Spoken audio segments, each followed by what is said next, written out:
For example the secretary of the state जो कि England में बैठते थे, when this Indian council act 1909 वो उसको जब वो इंट्रोड्यूस कर रहे थे उस टाइम पे पार्लियामेंट में, देन ही एक्सप्लेन कि ये जो एक्ट है, this act it is showing the dragons teeth and the fruits will be bitter. So powerful को आप जब नीचे करेंगे तभी तो आप ऊपर की तरफ उठेंगे ना। लेकिन 1946 में अंग्रेजों को समझ में आ गया था कि हमें इंडिया को छोड़ करके जाना पड़ेगा वन डे और अदर, तो better be try to be benevolent, ताकि हमारे ऊपर कोई ऐसे दोस्त तो ना आए कि आपने देश को खराब कर दिया, आपने देश का विभाजन कर दिया, नहीं तो बाद तक भी हमारी जो सत्ता है उसके अगेंस्ट रहेगा कि आपके किसी काल में इतना ऐसा ऐसा हुआ था और आज जो हम भुगत रहे हैं आपके कारण भुगत रहे हैं। तो अंग्रेजों ने उस टाइम पर 1946 में जब वो कैबिनेट मिशन प्लान लेकर के आए थे, तब उन्होंने कैबिनेट मिशन प्लान में पार्टीशन जो टू नेशन थ्योरी को रिजेक्ट कर दिया था। जय हिंद friends, welcome to Unacademy and I welcome you all to the freedom struggle series, जहां पर हम आपके समक्ष 15 अगस्त तक एक क्वेश्चन लेके आएंगे daily, and we will try our best to provide you a neutral answer. आपके अपने भी विचार हो सकते हैं इन क्वेश्चंस के ऊपर, आप अपने भी तर्क वितर्क, आपके जो भी विचार है आप कमेंट सेक्शन में उनको व्यक्त कर सकते हैं। हम यहां पर अपने विचारों को व्यक्त करने का प्रयास करेंगे। आप बिल्कुल आजाद हैं, बिल्कुल फ्री हैं, आपके अपने विचार हो सकते हैं। देखिए, सबसे पहला आज का जो क्वेश्चन है, this is was the partition of India unavoidable? क्या पार्टी इंडिया का विभाजन होना ही होना था? क्या ये कंपलसरी था? क्या इसको टाला ही नहीं जा सकता था क्या? सबसे पहला क्वेश्चन यही है। सो चलिए इसके आंसर को जानने का प्रयास करते हैं। देखिए, सबसे पहला, यस, भारत का विभाजन को टाला जा सकता था यदि if the Muslim League would not have been formed just to fulfil the interest of one community. आप देखिए 1885 में when the Congress was formed, just after the formation of the Congress, आप 3 साल के कांग्रेस का इतिहास देखिएगा। अगर कांग्रेस एक कम्युनल बॉडी होती, if this body it is not promoting the interest of the Indian, अगर ये भारत की आजादी के लिए लड़ाई नहीं लड़ रही होती सबको साथ लेकर के, if this body it is just representing the interest of one particular community, मान लीजिए केवल और केवल हिंदुओं के ही इंटरेस्ट को अगर ये प्रमोट कर रही होती, तो पहले जो 3 इसके प्रेसिडेंट होते वो अलग अलग रिलीजन और अलग अलग धर्म से नहीं होते। After the 1906 when the Muslim league was formed, only then the communal hatred and then only then the communal जो influence in the Indian politics वो बढ़ा था। सांप्रदायिकता उसके बाद बढ़ी है 1906 के बाद, when the Muslim league was formed, and the Muslim league was formed just to promote the interest of one community. और मुस्लिम लीग को खड़ा ही इसलिए किया गया था, और मुस्लिम लीग को खड़ा करने के लिए जो ट्रेडिशनल और कंजर्वेटिव सोच वाले जो भी मुस्लिम समुदाय में जो लोग थे उनको सपोर्ट किया गया, और उनको इस बात के लिए सपोर्ट किया गया कि जो मुस्लिम कम्युनिटी है, बिकॉज ये पिछड़ी हुई कम्युनिटी है अभी, और सारे के सारे जितने भी रोजगार हैं, गवर्नमेंट जॉब हैं, जो भी उद्योग हैं और जो भी एजुकेशन सिस्टम में है, हेल्थ इंफ्रास्ट्रक्चर, उन सभी का बेनिफिट केवल और केवल हिंदू पॉपुलेशन ले रही है। और मुस्लिम पॉपुलेशन को अगर ग्रो करना है, इफ मुस्लिम पॉपुलेशन एंड और मुस्लिम लीडरशिप वांट कि गवर्नमेंट उनका सपोर्ट करे, तो आपको मेन स्ट्रीम से अलग होकर के आपको इनको अपोज करना है। Then only we will be providing you with the concession. जब मुस्लिम लीग को उस समय ये कंसेशन और बेनिफिट मिल रहे थे, उस टाइम पर 1906 के आसपास जब शिमला कॉन्फ्रेंस हुई थी, उसी समय क्यों नहीं अपोज किया गया? If the things would have been opposed at that time, आज के दिन वो कम्युनल हेट्रेड 1947 तक वो कम्युनल हेट्रेड 2 कम्युनिटीज के बीच में नहीं होती। पार्टीशन ऑफ बंगाल को भी अपोज नहीं किया जाता, क्योंकि पार्टीशन ऑफ बंगाल में it was the Muslim league जिन्होंने ये कहा कि मुस्लिम जो पॉपुलेशन है it should be staying away from the partition, it should be staying away from the movement. So this is the first point, that the Muslim League would not have been formed just to fulfill the interest of the one community, because उनको तो divide and rule की policy का game खेलना था ना भाई, अंग्रेजों को। आपको देखना था ना कि आप उससे कैसे बच सकते हैं। उनका तो काम था डिवाइड एंड रूल करके और अपनी सत्ता की रोटी को सेकना। आपको ध्यान रखना चाहिए था ना कि अगर अंग्रेज किसी टाइम पे यहां से चले गए, तो हम जो भी इस सब कॉन्टिनेंट के बाशिंदे हैं, जो भी सब कॉन्टिनेंट में रहने वाले हैं, हम सब हैं तो एक ही, हम सब हैं तो हिंदुस्तानी ही। हमारा अगर डीएनए भी उठा करके देखेंगे तो एक मिलेगा, एंशिएंट डीएनए, हिंदुस्तानी डीएनए मिलेगा। तो आप केवल और केवल अपने इंटरेस्ट को सपोर्ट कैसे कर सकते हैं? और अगर आप कांग्रेस को कहें कि कांग्रेस ऐसी बॉडी है जो कि केवल और केवल हिंदुओं के इंटरेस्ट को प्रमोट कर रही है, जैसे कि उस टाइम पे जो गवर्नर जनरल थे वो बोलते थे that it is nothing but promoting the interest of the minuscule minority, these are nothing but the seditious babus. Congress it is nothing but the conglomeration or it is an organization which is just promoting the interest of the few, कि कुछ ही को support कर रही है केवल ये, और कुछ ही लोगों के इंटरेस्ट को सपोर्ट कर रही है केवल। उस टाइम पर सोचना चाहिए था ना कि कांग्रेस किस टाइप की बॉडी है. So this is the first reason. Now the second is the partition of the India would have been avoided if there were no separate electorate. और अगर सेपरेट इलेक्टोरेट को एक्सेप्ट नहीं करते तो भाई 1909 में उनको तो समझ में आ गया था अंग्रेजों को. और ये किससे समझ में आया था? पार्टीशन ऑफ बंगाल में जो मूवमेंट हुई थी against the partition of the Bengal, उसके कारण इतना प्रेशर था. अब अंग्रेजों को समझ में आ गया था कि बंगाल में जो नेशनलिज्म की भावना है, राष्ट्रवाद की भावना है, उसने जन्म ले चुका है.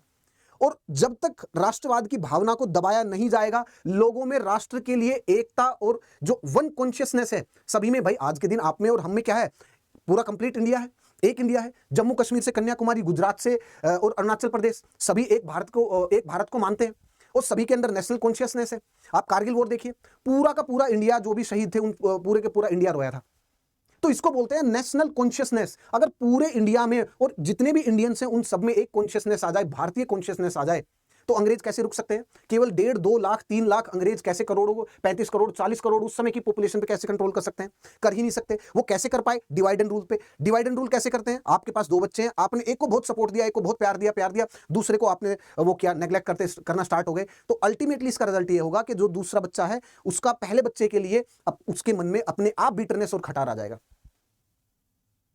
सो 1909 में जब सेपरेट इलेक्टोरेट प्रोवाइड कर रहे थे, क्यों एक्सेप्ट किया?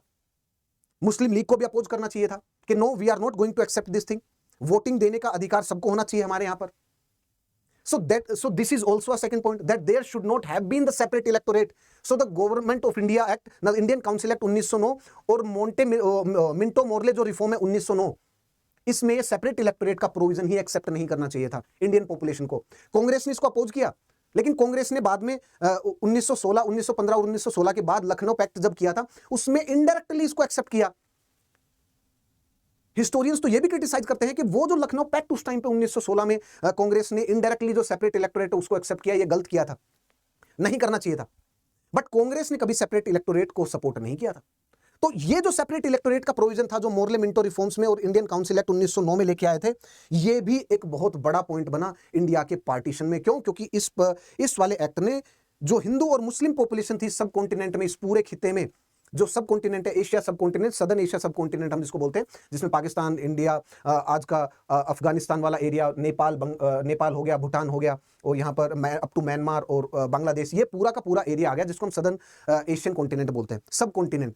इस सब कॉन्टिनेंट में जो डिवीजन है between the Hindu and Muslim population, वो मोर्ले मिंटो रिफॉर्म 1909 के तहत आया था. इनफैक्ट ये जो ब्रेन चाइल्ड है, for example the secretary of the state जो कि इंग्लैंड में बैठते थे, when this Indian council act 1909, वो उसको जब वो इंट्रोड्यूस कर रहे थे उस टाइम पे पार्लियामेंट में, देन ही एक्सप्लेन्ड कि ये जो एक्ट है, this act it is showing the dragons teeth and the fruits will be bitter. कि ड्रैगन्स टीथ शो कर रहा है, ये ड्रैगन्स टीथ इंडियन सोसाइटी में इंट्रोड्यूस कर रहा है, और इसके जो फ्रूट्स होंगे ना, वो आने वाले समय में बड़े खराब होंगे, बड़े खट्टे होने वाले हैं. और ये जो खट्टे फ्रूट्स हैं, इसको केवल इंडियन जो सोसाइटी है वो आने वाले समय में देखेगी कैसे होगा ये. इसका मतलब वो ये जो काउंसिल एक्ट था, इंडियन काउंसिल एक्ट 1909, ये किसी एक कम्युनिटी को सपोर्ट करने की मंशा से लेकर के नहीं आए थे. वो इसलिए लेकर के आए थे ताकि वो इंडियंस को डिवाइड कर सके, उनको विभाजित कर सके, और डिवाइड एंड रूल की पॉलिसी के तहत इंडियंस पे रूल कर सके. सो ये हो गया सेकंड पॉइंट. अगर सेपरेट इलेक्टोरेट नहीं होते तो इंडिया के पार्टीशन को अवॉइड किया जा सकता था. थर्ड मेन इंपॉर्टेंट पॉइंट, अब हम 1920-1925 की बात करते हैं. This is the great personality Mohammad Ali Jinnah. लेकिन मोहम्मद अली जिन्ना ने 1925 के बाद just extreme form of the communalism उसको सपोर्ट करना स्टार्ट कर दिया.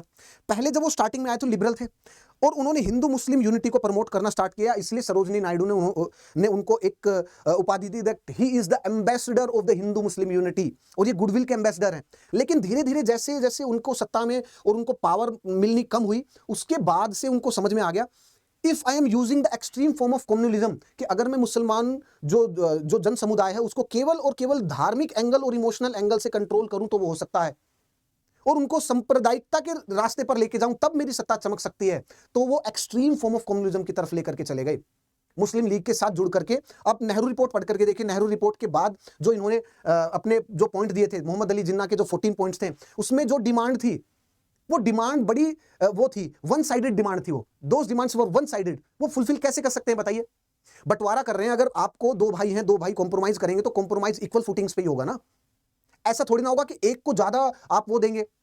अगर आपने एक को ज्यादा इंटरेस्ट दिया, आपने एक को ज्यादा सपोर्ट किया, आपने एक को ज्यादा अगर रिसोर्सेज दिए, तो दूसरे वाले के साथ तो अन्याय हो गया। If you, in fact, you are demanding more power, more support, more resources just for the one community, इसका मतलब दूसरे के साथ तो आप अन्याय कर रहे हैं ना। दूसरे के साथ तो अगर एक्सेप्ट आप करें तो वो दयावान है, अगर एक्सेप्ट नहीं किया दूसरे वाली जो कम्युनिटी नहीं है तो आप अलग उससे हो जाएंगे। तो इसका मतलब डिमांड भी लेजिटिमेट होनी चाहिए। अगर आप समाज में रह रहे हैं, if you are living in a very diverse society, तो आपको कॉम्प्रोमाइज के साथ रहना पड़ेगा। अगर आप कॉम्प्रोमाइज नहीं करना चाहते तो विभाजन होगा ही होगा। तो अब देखिए, the extreme form of the communalism would not have been practiced by Muhammad Ali Jinnah after 1925। अगर वो 1925 के बाद extreme form of the communalism को प्रैक्टिस नहीं करते, उसको सपोर्ट नहीं करते, तो पार्टीशन शायद बच सकता था।